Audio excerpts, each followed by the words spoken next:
And we're good. All right. Hey, DevChat LateNight is brought to you by AlphaStax, a full-service development and cloud services company based here in Kansas City. Visit us online at alphastax.com. Tonight's presentation is entitled Node.js, Nightmare, and Mongo, pretty little things that will help you steal, rob, automate, and test your way into being plain fucking awesome. Our presenter is John Paul. JP, give us a short summary about yourself and how you came to use these technologies. I don't know how I came to use the technologies because I just dig them. That's about the only way to put it. About myself, I am a trained salesperson that decided to become a developer because it's just more fun. And I currently work for a company called Logistic, and I previously ran my own show with a company called Stormcloud. My specialty is Node.js, and currently I work mostly in Laravel. Right on, man. Well, I'm really excited for this. I know these technologies are near and dear to my heart that you're going to be talking about. So, yeah, let's get this started. Show us some badassery. Cool. Okay, so there's a lot in the overall sphere of the things that I'd set up to talk about, so there's absolutely positively no way that I'm going to be able to get super in-depth with them. But that's okay, because you can take some things away with it about mainly what the technologies are good for, and then if you want to delve a little deeper into Nightmare specifically, which is what I'll spend the bulk of my time on, hopefully this will pique your interest. Okay, so the one to kick off with, because the technology that everything relies on is a technology called Node.js. I suppose might as well see how this stuff works on the screen share. Yeah, there we go. So this is Node.js. When you go to their site, they say a lot of fancy things, like it's a runtime built on Chrome's V8. It uses event-driven, non-blocking I/O model that makes it lightweight and efficient. Package ecosystem is the largest ecosystem of source libraries in the entire world. All of this is a very, very fancy way of saying that you can run JavaScript on the server now. And if I get back to this guy right here, okay, and I got a couple of points about it too. You can run all sorts of stuff on the server. That part's not really special.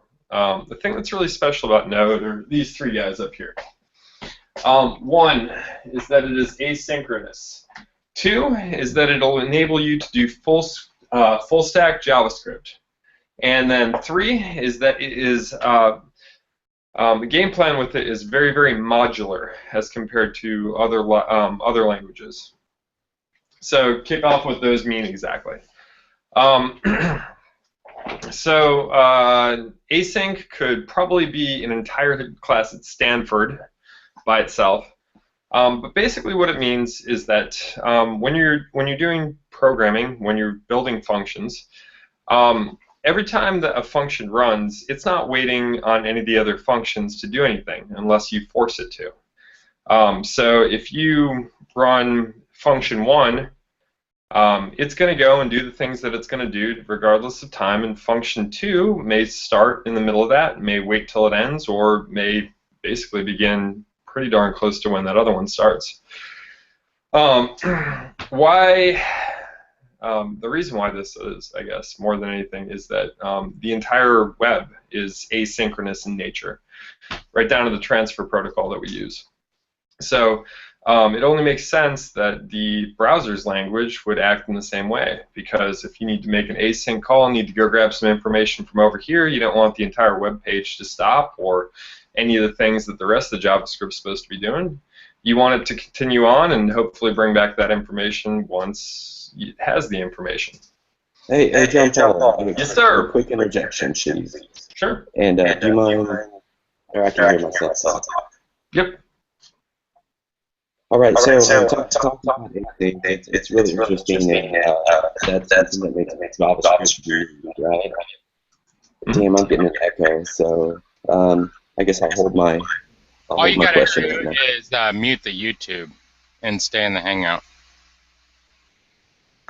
Okay, Jean Paul. Yep. All right, cool. It sounded better. All right, so okay, so about async, I know other developers coming from different languages kind of get wrapped up about a bit about this. So I know also it's probably like a conceptual, it's like a paradigm that you kind of got to understand in order to be really familiar with how a lot of coding will happen in JavaScript, right? So Sure. yeah, there's a bunch of supporting helper libraries that allow you to do some of these tasks in the browser. But yeah, What's cool about that, and I'm gonna knock that thing off right now, is that yeah. with ES6, most of those helper libraries you don't even need. And I'm going to go through the two main tools for doing asynchronous work, specifically with Nightmare, that will tackle those exact things. I actually have it on the whiteboard over here. Cool. All right, we'll keep it going. Yeah, no, for sure. Aside from the fact that JavaScript is asynchronous, which is cool, that's just it by its nature. The other thing that's cool about Node is that you can do full stack JavaScript. Now, everybody pretty much up until 3 or 4 years ago had to know at least 2 languages, bare minimum, just to be able to do the things that they want to do. So it was really cool when Node came along, because you could hook up MongoDB, which the syntax and everything is in JavaScript.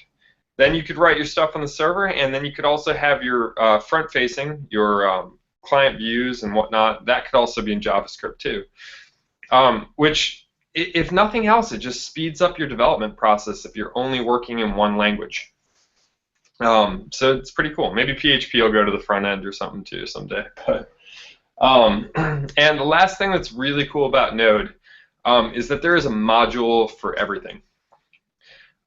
It blows my mind that you can basically type in npm anything into Google and it'll come back.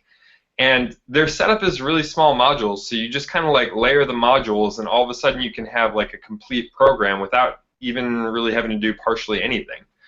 And like Stack Overflow's most recent survey that they did, JavaScript has by far the most resources for you to be able to work in it than any language out there. And the majority of that comes from npm and Node, which can then be transported to the browser should you need to. Okay, so cheers, everybody. Respect to some JavaScript. What? We got a maybe a converted believer Ray online as well. But yeah, man. It's just a nice language. So what the heck is this Mongo then, huh? Yeah, all these topics are really, really, really big. MongoDB, I took a 2-day class just to be able to do the basics. But so I'm not really going to talk specifically how you use it because that would take too long. However, though, I'm going to tell why you'd want to use it, because a lot of people don't get what's so special about MongoDB versus like MySQL or all the rest of the stuff we've been using for 30 years, because that's how long databases have been around, for like 30 freaking years right now. MongoDB's major features: 1, they are schemaless. 2, that they are able to become distributed systems really, really fast.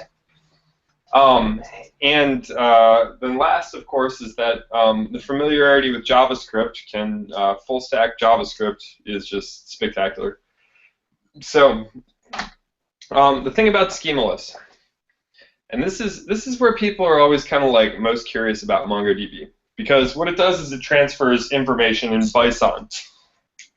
Bison is the exact same thing as JSON, which everybody knows, except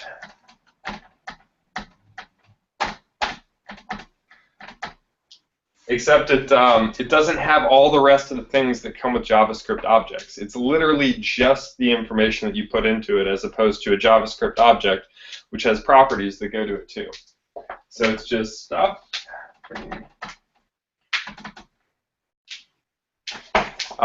But knowing everybody else that's on this chat, that stuff's not new information.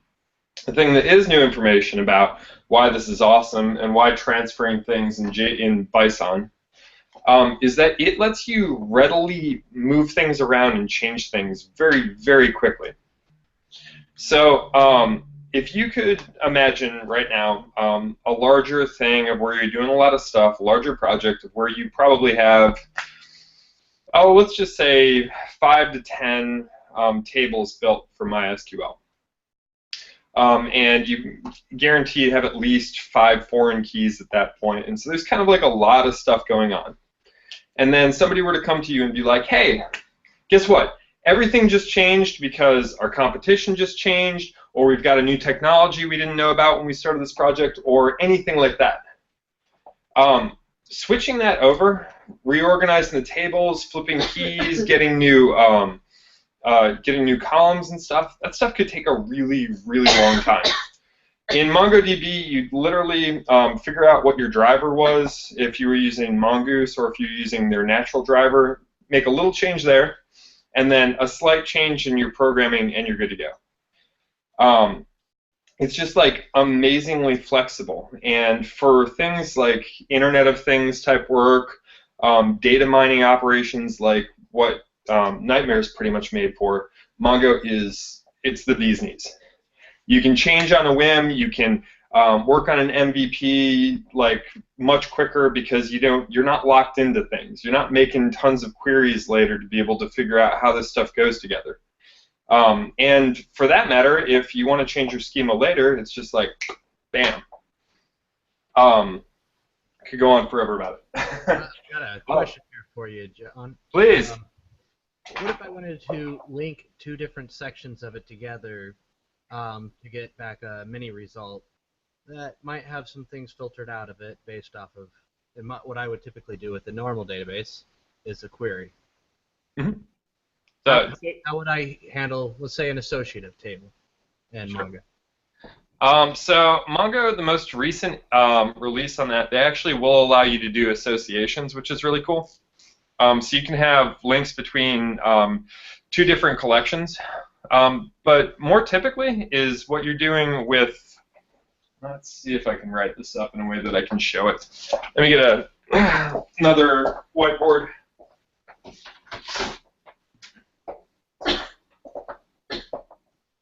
Hey, good news, guys. The party that I was planning with this thing went off without a hitch. Oh, there it is. Yeah. There it is. Ah.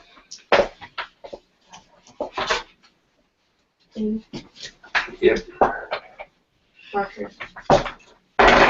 In retrospect, I should invest into smaller whiteboards. My big 6-foot one doesn't really move very well. We have that too. It's kind of a thing for me and Sasha. We got small and big. Dude, I say rep the large ones. I love the large ones. I mean, he can't even fit any more code on there. Jeez.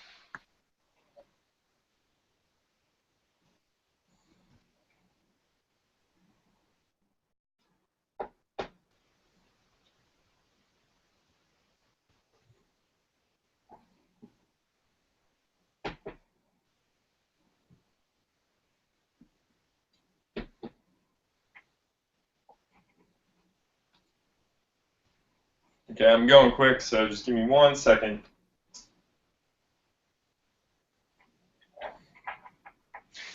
We're going to do... It's like a win, lose, or dev.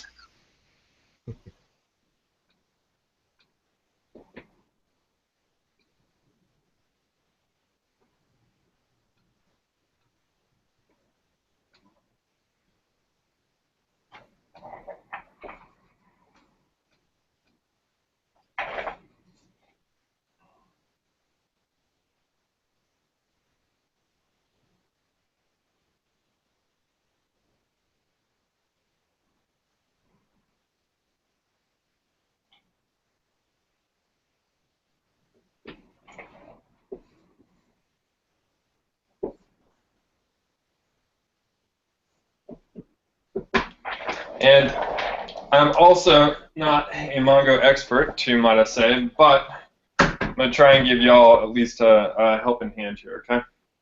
Lift it up. Pick it up higher. so we can see the bottom. Okay, right there. There we go. All right, so you effectively have two different schemas right here. Now, the way that these schemas align up with each other are that we create indexes based off of the schemas that you have currently set up. So in this one right here, we've got name, which is just a full field, and then down here we've got name, which is two separate fields. Also, you have title and you have company. So when you create an index based off of the schema that you have at one point, you basically tie this and any other titles that you would have together.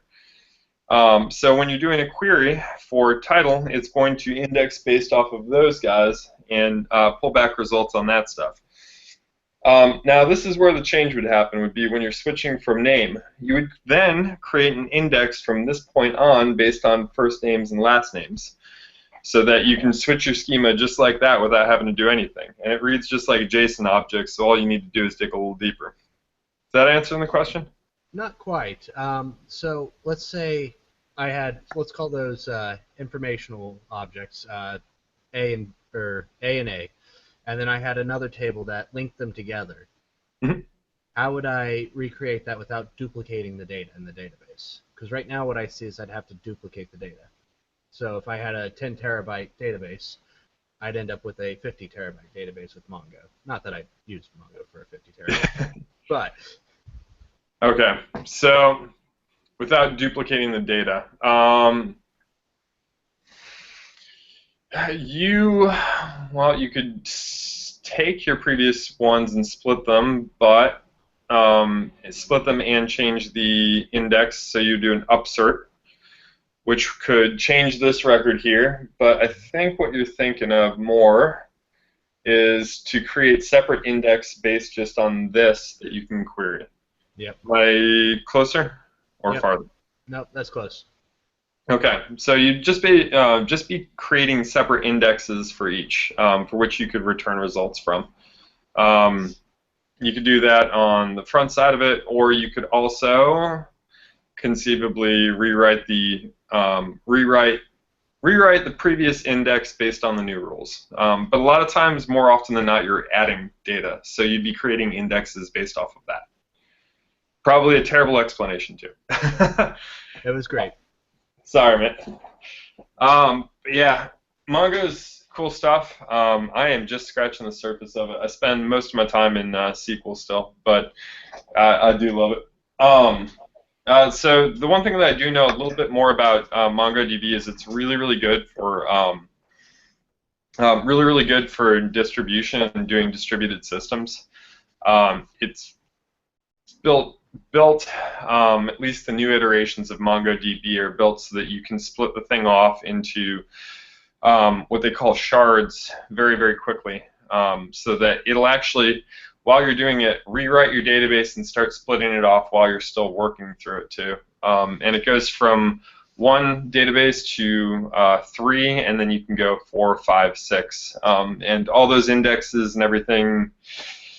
Well, I gotta put somebody else to give that part of it too. But it does split off very, very well to create distributed systems for when you're scaling up or when you want to start doing larger database projects. Okay, and then my last thing. Oh, the other thing too is that MongoDB, all the syntax that you work in is all JavaScript syntax. So you can literally be writing queries and things in the command line on Mongo, or in like Mongoose, which is kind of like an ORM. You can literally write all that stuff in JavaScript, so you don't even need to flip that channel in your brain. How do you prevent? How do you prevent?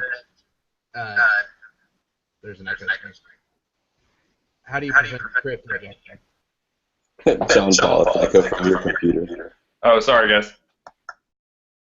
How do we kill the echo? Let's try this one more time. The best way to kill the echo is to make sure that the YouTube broadcast itself is muted. Where is that? Did you open it? I did not open it. This is sounds broadcast fixed right now. Yeah, live, dude. Oh, wow. What up? I'd like to say what's up, what's up? Detroit, are you ready to rock? Let's try this one more time. How do you prevent script injection if it can take in JavaScript as its own version of SQL? I have no idea how to answer that question. So Fair enough. I'm sure there's a way. I know that the community edition of Mongo, which is what most of us run off of, the open source version, doesn't have the same level of security as the enterprise level. But I have never had to protect a database I've been working with. So sorry. Well, Mongoose probably does it out of the box, but if it's an ORM. Yeah, Mongoose is kind of like an ORM. I know that there's a technical differentiation, but it sets up your schema and helps you connect to Mongo so that you can just work in your application with it. But the reason why we're all here today and the thing that we wanted to talk about is this really, really cool thing called NightmareJS, which I'm going to go ahead and pull up the... I am getting scared of these nightmares. So, Ooh. if nothing else, like the design of it's totally awesome. Just the site. But it really reflects the way that they treat this thing. I'm not positive where Segment came up with the need for this or what they were doing with it originally, but I'm fairly confident that it was part of their testing suite, which is kind of what I've been using it for at work recently. The major project being, I think this is pretty cool. We're actually figuring out a way to test our design, so that we can report on noticeable changes on the design while the team is working on them. So if we have one person that's doing something code-wise that can affect the design, and then we have another person that's doing something code-wise that could affect perhaps the global design, we're using Nightmare to be able to go to our website, take pictures of the design on all the pages, and then it's going to create a diff based off of the images that Nightmare takes, which is pretty friggin' awesome if you ask me. But here's a couple of reasons why you should use Nightmare over all the rest of the other solutions that are out there for it. PHP, I believe, has Scrappy. Python has one or two scrapers that are out there. I know there's JS, which I don't know much either. Well, actually, originally, Nightmare was written with Phantom underneath. But exactly. Yeah, but it was a lot easier to write. Yep. So, but there's tons of these things, man. There's tons of them out there. Horseman is another one. Cheerio. A lot of people use Cheerio with Request to be able to do scraping projects. But the thing that is most impressive about Nightmare, aside from its speed, is the syntax, because it is the cleanest way that you can write these scrapes, write these tests that is out there. And I'm going to get into that in just a second. But the other thing is that they gutted originally. The project was built with Phantom.js, which is what most of the scrapers out there use right now.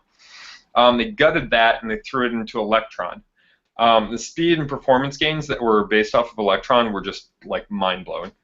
I saw it the first time. I tried scraping like 100 sites at once, and the difference was like minutes of difference between Phantom.js and Electron.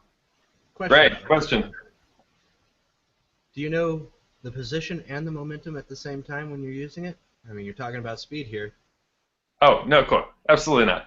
Yeah, dude, I got galled into this thing. I'm not a developer. Sorry, it was a physics joke. Oh, Dude, yeah, but essentially this is just a badass headless web browser with a really slick coding style. So it's got a heck of a lot of features. What I would say is probably one of the worst things about it is that the documentation is lacking, which is one of the reasons why JP wanted to give this presentation. And yeah. Documentation is pretty bad on it. most of the way that I've figured out stuff for this is by going through Stack Overflow with the issues to see what actually works and what people have tried and what didn't. But I did also reach out to the guys from Segment, and I haven't hit up the main maintainer of the project, but I talked to them about submitting examples as part of their documentation, and they said they'd take my pull request. So sometime here on after, and I'm writing an article on this for Scotch.io too, sometime we'll have more examples and better documentation, which I will help with. So I'm just going to kind of go through this and use this to kind of show a little bit. So if you notice, on one side of the page here, you got raw Phantom.js.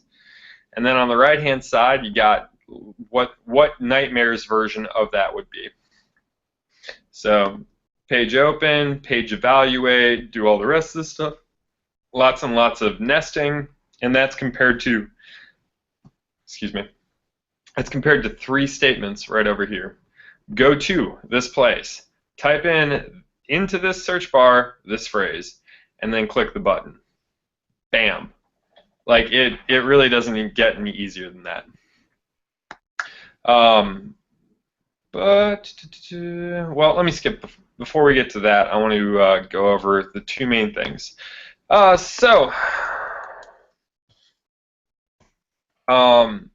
until ES6, what we were doing for managing asynchronous queries and things, make it a little cleaner, make it a little easier on us, was using things like async here, or its counterpart,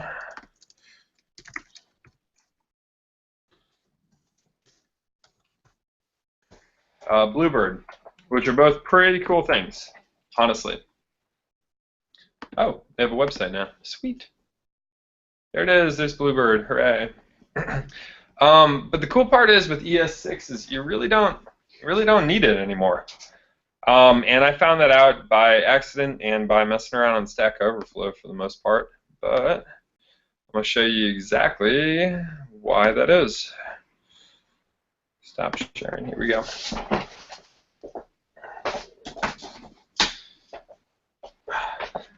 Actually, before I get into this part, would you guys like to see a quick code example of just like a really basic Nightmare script? Dude, I say show us the code. I mean, that's kind of, yeah. I got my. This should be better than naked pictures of right women. now.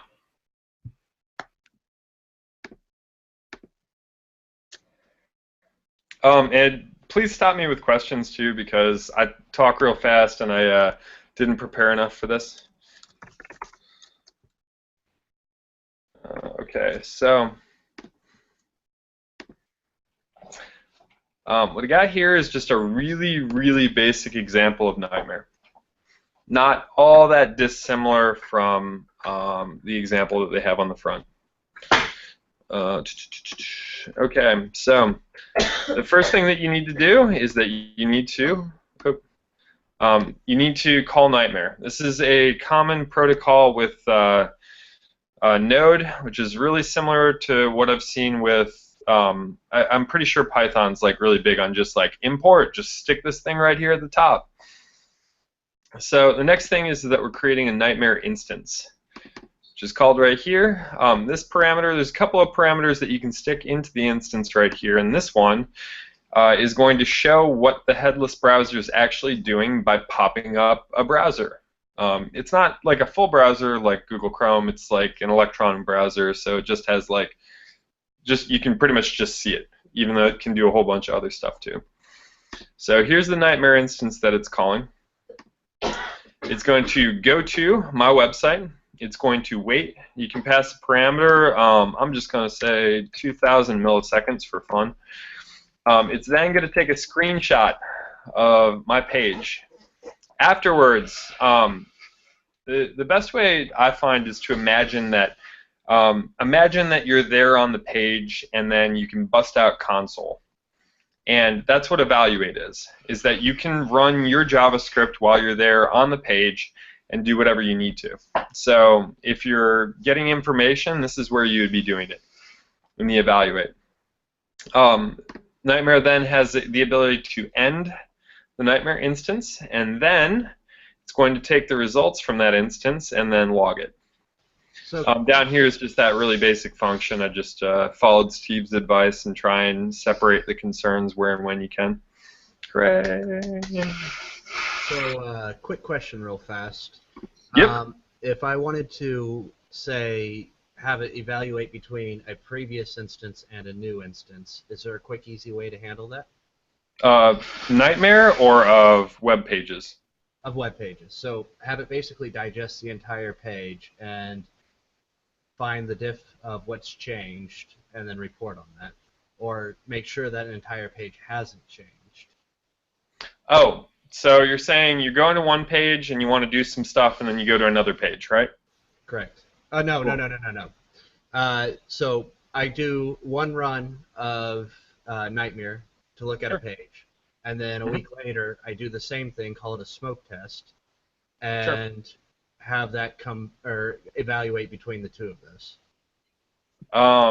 Well, the bigger thing about that would be evaluating the actual information that was on that page, but that would be kind of like a diff test. You'd be writing something else for that.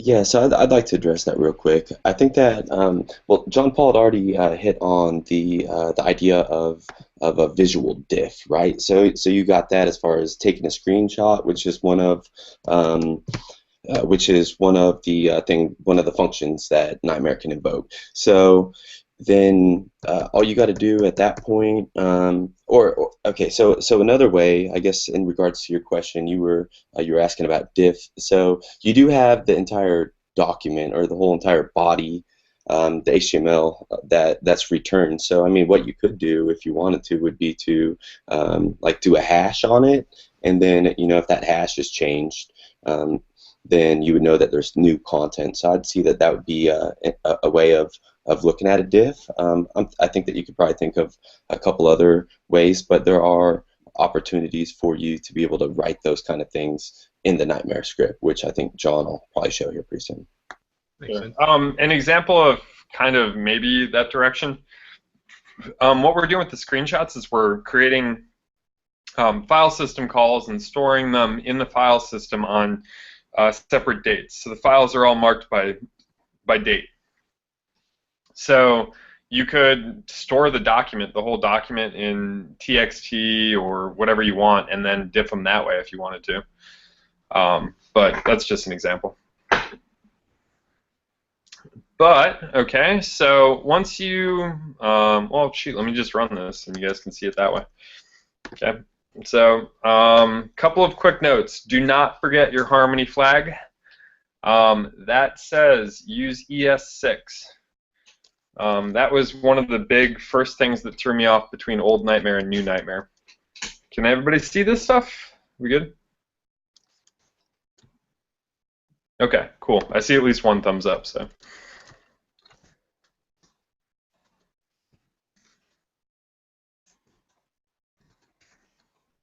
This is the Harmony flag right here.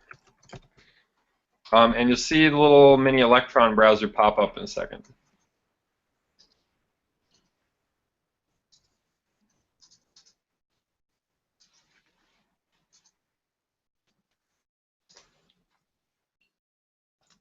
Woohoo! Look at that.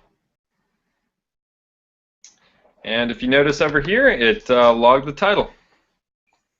Kind of cool. Yay! Yay! The other thing that we did for that particular instance was to take a screenshot.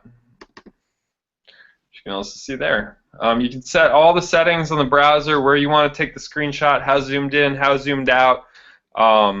You can scroll. You can do anything under the sun that you want with that stuff. But I'm going to take a quick brief hit for any other questions, and then I'm going to show you guys, and I'm just going to go through it. I'm not actually going to run the stuff, kind of what a larger Nightmare script might look like. This is the one that we're working on over at work right now. So, question. I guess I've got a bit more of a comment than a question, but so one thing that does differentiate Nightmare from a lot of the scraping tools that are out there is that it also allows you to follow through. So you can do like authentication. You could do a click on input, name, username, and then focus on password, and then go to that page and continue the code execution, which really makes it, again, a lot more powerful than most tools out there. Totally. Yeah. Let me just touch on that a little bit more quick. So you can see the full documentation over here, and another one of the examples that they give is like just logging into your social media and seeing if there's any new messages if you didn't want to do it. Define your user agent, so what browser you want to pretend to be. Go to a URL, go back to a previous page, refresh, click, type something. So you could select something, type it, and then click it. Let's see what else. Viewport, inject. That's the evaluate I was telling you. Selected, type it, click it. Selected, type it, click it. For sure. Yep. Extract stuff from page. Save a PDF. Screenshots. Grab the title. Get the URL because you might need that to input. Cookies. You have access to all the cookies. Yeah, there's a ton of stuff. Yeah, but before I dig in, and you know, something just occurred to me. I might not want to, especially since we're not finished with the project from work, I might not want to dig entirely into it. So, well, let me get there in a second, okay? Okay, guys, where is this? Stop screen sharing. So,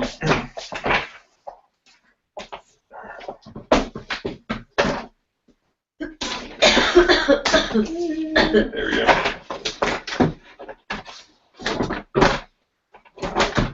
Hopefully that's easy to see.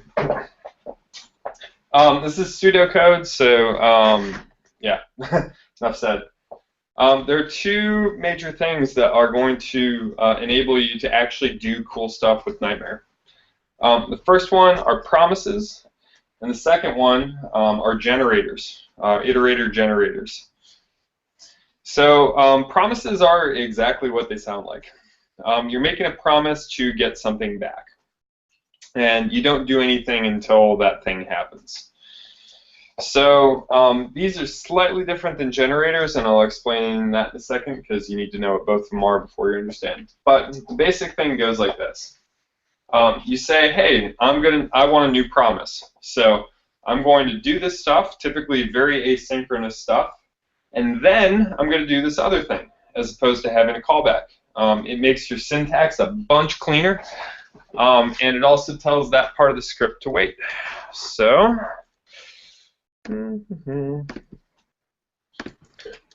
there was a really good example. Yes. Promises.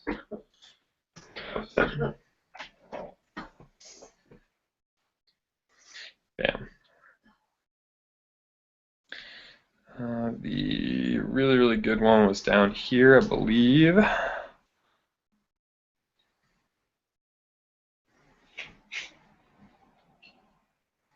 I hope it's still here.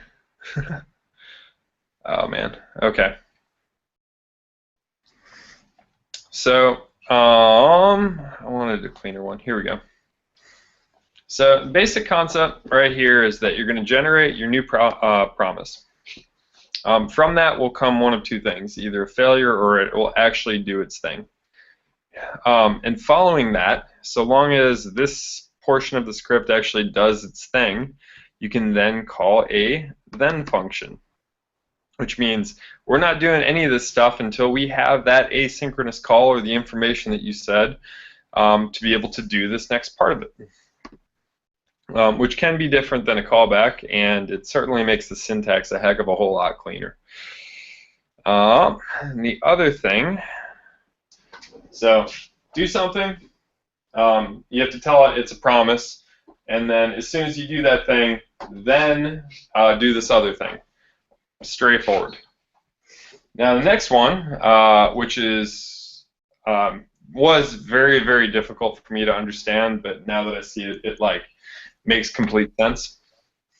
These guys are generators, or what they're called. Hey man, we're seeing my screen for some reason. I'm not sure if you've clicked on me and I'm selected, but try to fix that. We good? All right. Sorry. Be good. Yeah, I was pointing. I was going right here and then here, Vanna White style. Even though I guess she's kind of old now. But generators. So generators are denoted by this little asterisk sign in between the function name and then the the parentheses. And as soon as you call a generator, you can use this brand new keyword, which is called a yield. So you're going to yield stuff, then you'll do the stuff, and then you'll end the stuff. What does that mean? Very little when I say it like that, but what a yield is that it's going to, all the rest of everything else that's going on is going to wait until that thing completes the stuff that's inside of the yield. This is a big deal. So say that you want to go out and you want to go scrape a page, and there's going to be, it's got a heavy page load, there's a bunch of things that you're doing there, but you also want to get that information as fast as possible. So as you don't want to have to like set timeouts or try and deal with promises that may have other scripts going on at the same time. That's where generators and iterators come in. And I believe they're native for other languages too right now, right? Anybody? Any calls? All right, excellent. So let's just say that you call this function. We're going to say we're going to yield new nightmare. Go out and go get the page. Go take your screenshot. At the same time, there's no other asynchronous things that are going on. It's not jumping around between functions. It's not waiting for, it is waiting for all these things to figure themselves out. And you're going to tell it to end once it's figured that stuff out, and then you're going to continue on with the normal flow of the script. And what that looks like. I'm going to show you what it looks like, even though this script doesn't work, because I didn't have time to finish it. Don't worry, man. Happens to all of us. So this is pseudocode too. We'll just call it that. So basically, you got your couple of links. These are the two that I wanted to go to. Let me just show you what this one is, because it's a fabulous link. So this is, aside from my page, you can also go to Rent a Minority and get the things from, yeah, anyway. So you call your new instance of Nightmare. We're going to throw it into a for loop, which means that we're going to hit both these guys in the array and be able to operate on them. So you're going to yield Nightmare. Go to the links. You're going to wait, evaluate, extract the title just like we did before. You're going to console log it out, and then that one will end. From that point, this next instance of the for loop will go. So it'll iterate on that.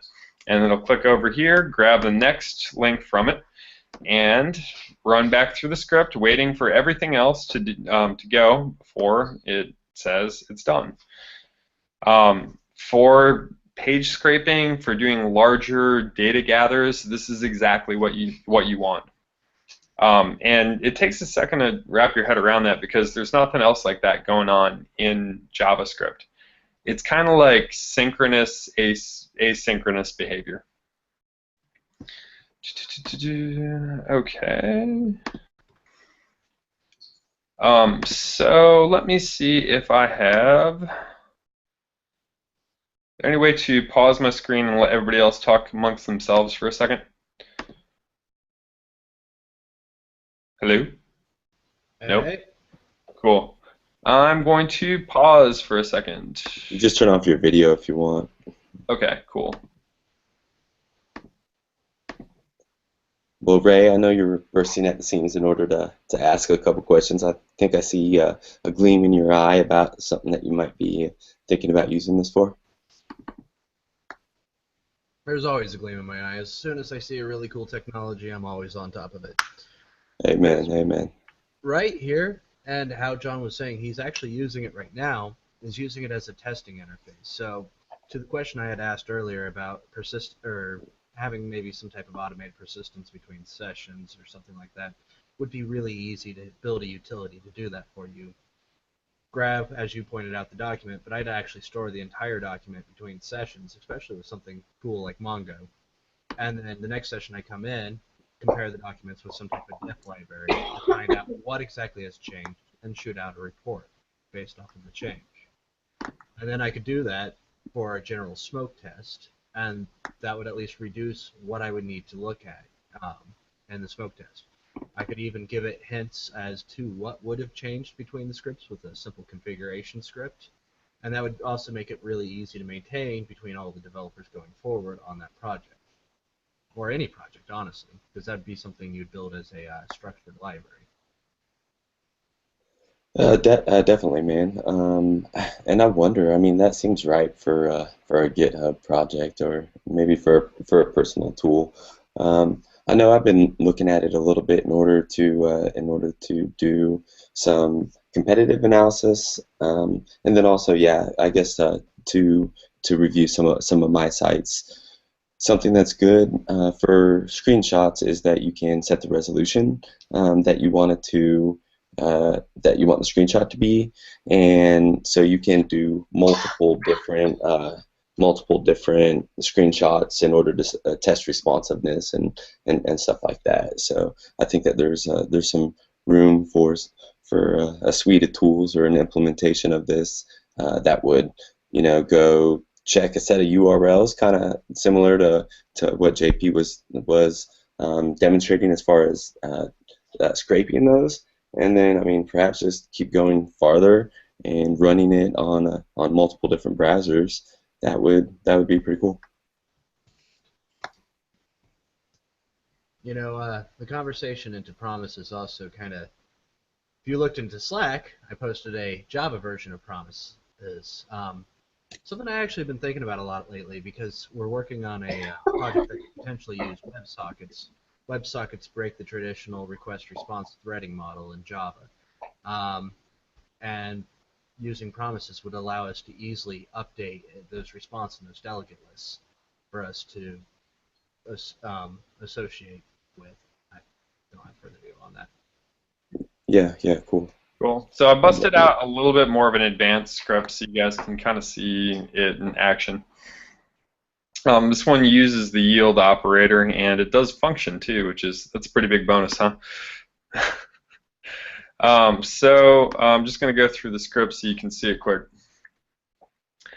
First, we're calling Nightmare. Next, we're calling Vo, which is just something the Nightmare guys use a lot, so I just decided to use it anyway.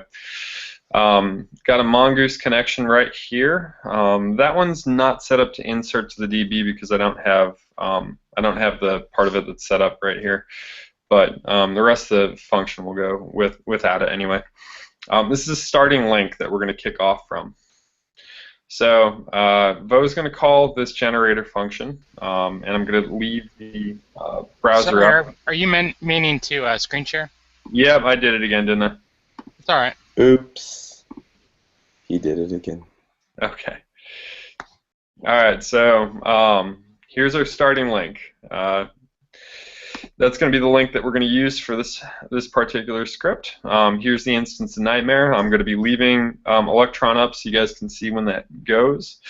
Going to go over to the starting link. It's going to wait. When it gets there, what it's going to do is it's going to evaluate all of the possible links that are in that site. Actually, somebody got a site they're actually a fan of? Something I can throw on here so I can pull all the links from it? Stack Overflow, man. Sure, why not? Let's just go to Stack Overflow. I've been in the main site in a while. Are there enough links? Looks like there are. Cool. StackOverflow.com. So it's going to evaluate all the links. It's then going to end its generator function. After that, it's going to return the link. As long as there's no errors, it would stick that into a JavaScript string and then post that to the database. So here we go. Don't forget the Harmony flag.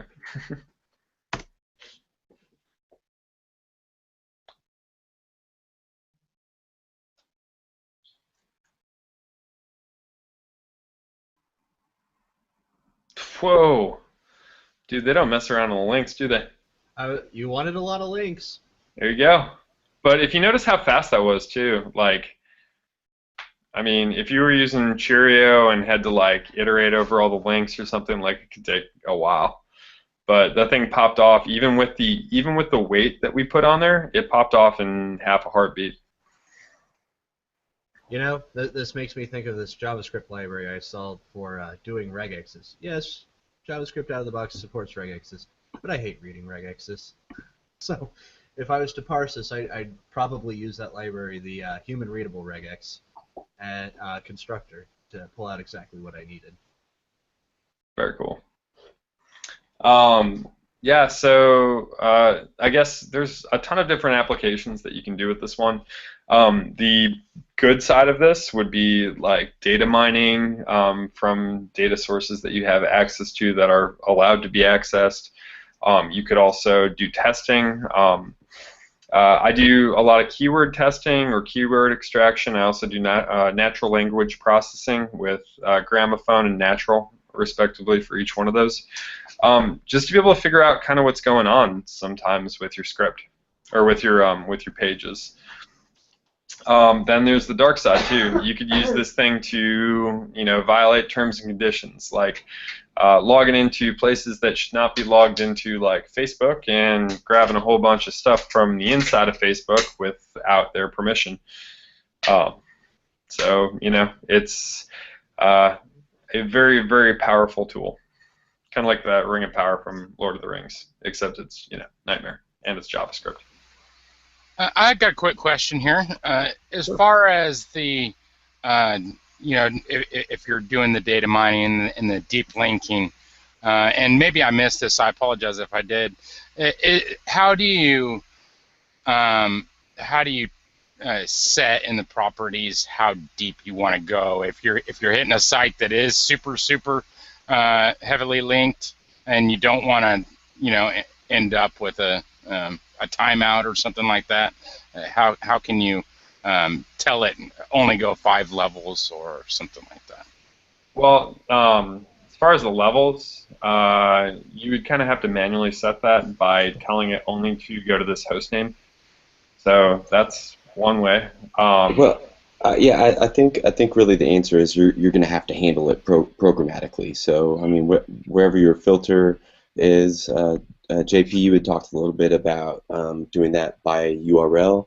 Josh, I think you're talking about really like how deep it will go. So yeah, I think it's going to have to be a programmatic response, and like a stack, and you're popping onto a stack or something like that.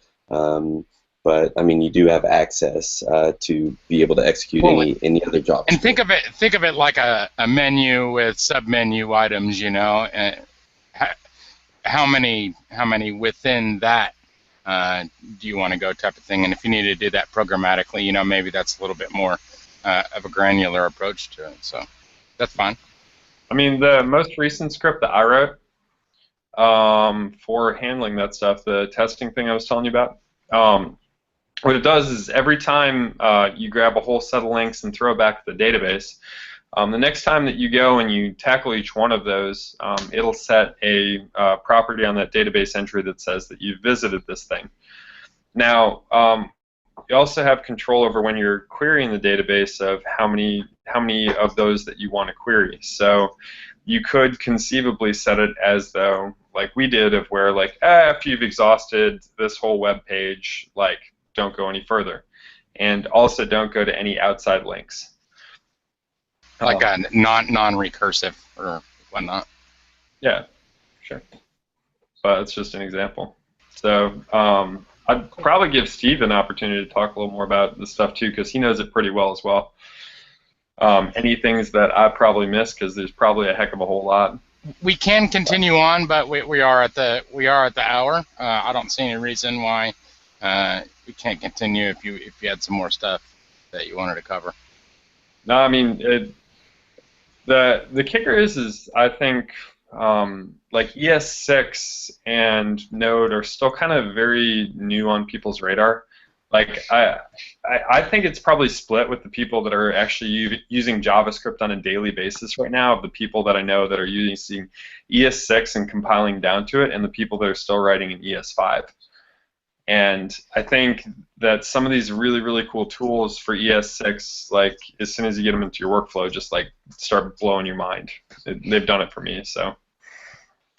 Yeah, and it's important to take them into consideration as far as the ES6, because no matter what you're working with, you're going to see them. You know, in your latest version of Angular, it's heavily used. So they even started to work in things like promises previously, but you're basically going to need to be using 6 in Angular 2. Yeah. Not to promote another library, but. Right. Yeah, John Paul, I guess I'll go ahead and share a couple things from the scripts that I started working with. And again, this was, a good amount of it was done with you. So if things have changed in like a month and a half or so, if there's any breaking changes, just beware of that. Here, let me see if I can share my screen real quick. Green button. All right. Desktop, share. Can you see my screen? Yep. It is All right. a Mac. Cool. Here. It is a Mac. Okay, I was doing some things. I just picked Atom randomly in order to open this up. But let me. I am bringing up my Finder and trying to find one of, I think test.js is one of those. Okay, here, open with Atom. Boom. Okay, so here is one Nightmare script, and looks like it is going to Yahoo and then typing an input. So here's a selector of what you wanted to type in, and then there's what you want to type. Then what's it doing? It's clicking something. So these are similar selectors like jQuery that you'd be familiar with. And I guess a demonstration of what you were talking about as far as weight. I thought that this was a pretty cool one. So you don't have to keep pulling, kind of like John was indicating. And then inside of evaluate, again, you can do anything. You can do vanilla JavaScript. You can have other node libraries that you're messing around with, whatever is returned. So I think that's pretty useful. Let me see real quick if I've got another one. It's great. Quick question, Stephen. You have Option star. If you go back to your code. Yeah, so this is going to be something dealing with ES6. So it's the newer JavaScript, or EMCA 6, and there's a bunch of new things. So for right now, I guess the takeaway is knowing that that you've got access to some higher level stuff that's found in the new version of JavaScript, but you don't really have to understand it. Just know that inside of it, you start here. I think, I mean, so generally... That right there is the generator function I was talking about. Okay. So generator, it generates an object that does this, or what? The generator, it gives you access to the yield keyword.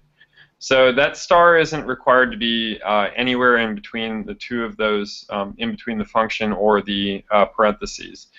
But what it says is like, okay, you're allowed to use this yield keyword right here, and the rest of the scripts around there are going to stop running while the yield is running. Even though by definition it's still asynchronous, because you don't know how long it's going to take for the stuff inside of it to go. But if you look, there's a yield at the top of that function, and then there's a yield towards the bottom. And that's ES6 exclusive? Yeah, well, and ES7, because ES7 kind of exists out there in the world too, if you can believe that. But yeah, but it's you can't use it in ES5.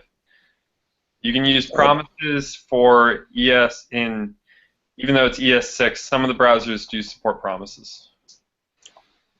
Okay, so I did find one that is kick-ass, but I can't turn off my linter. Oh, there it is. All right, so yes, I did go pretty deep into this, and I remember that I think I wrote good tools. So class utils research. This constructs a research report for competitive analysis of the website. You can see I'm doing some of the standard Node requires up here, and okay, gramophone.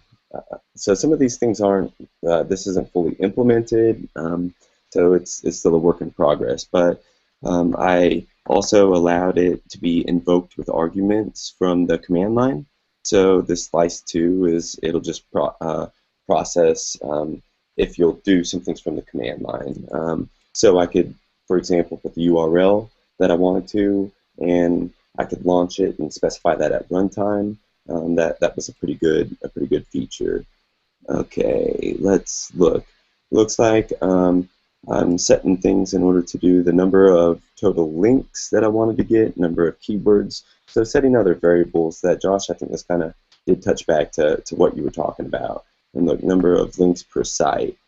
Okay, well, user agent. So this is just kind of showing that if you did want to set the user agent on your browser, then that will work. And of course, the server that you're accessing it will report that you're using this. If you're getting nefarious, I could understand some things for user agents and also just testing and seeing how the response is for different types of user agents could be beneficial. So looks like init2 is probably where I've got some everything going. Okay, JSON file, yes, Mongo. So this is exactly what JP that you were talking about now. It looks like that you have implemented. So and that was trying to get some persistence. So if it did fail or for whatever reason I wanted to, that I could always go back and start again. Doing the viewport is what can change for the screenshots, change the size. So that says, and you know, if you're doing responsive, then you could be doing some tests for elements that would be in a certain viewport or screen size and not. So that would be a pretty important one, I think, for testing. So, okay, I'm just kind of declaring some things, declared a couple functions, screenshots done, like what keywords to link. This was a while ago, and it was kind of late at night. So this was cool. So I could, it was one of an argument that if I specified -G from the command line when I was running this node, then it would go get a Google Sheet as JSON, just different. It was for something that's not really relevant to this conversation. Okay, get keywords from URL and get built with. So yeah, I mean, you can really go through and do whatever the heck it is that you want to. And I guess this is just showing one that is quite a bit built out. Get keywords from URL, so you can kind of imagine some of the things that you could do with this. I think the other idea that I had that I wanted to do, oh, and it looks like I'm trying to do a scraper refactored function here. I don't think I'm invoking that, but yeah, dude, there's really a lot of awesome things that you can do, and comment well, and you'll understand a month down the road later what you're doing. So I think this is just kind of demonstrating that you can have a big scope of a project. Get images that look like it's a pretty cool one. Prepare links for review. Build reports. Oh yeah, and think if you would set up a HTTP server on Node, then you'd be able to get the results back. And I think that I did that as well. Yes, create a server, listen on a port, and then tell the console. So then I'm going to start to, and I got this working. I'm not going to demonstrate because, of course, it's on short-term notice, but I think that this is, yeah, that is what's writing the HTML document so that I can view information about what I've scraped with those above functions. All right, I think I've probably been too verbose. I'm just saying that you can do a lot of things, and I definitely recommend looking at this technology for dealing with scraping. So I guess we can do an around the table real quick. Anybody wants comments, questions on that, and then let's wrap it up.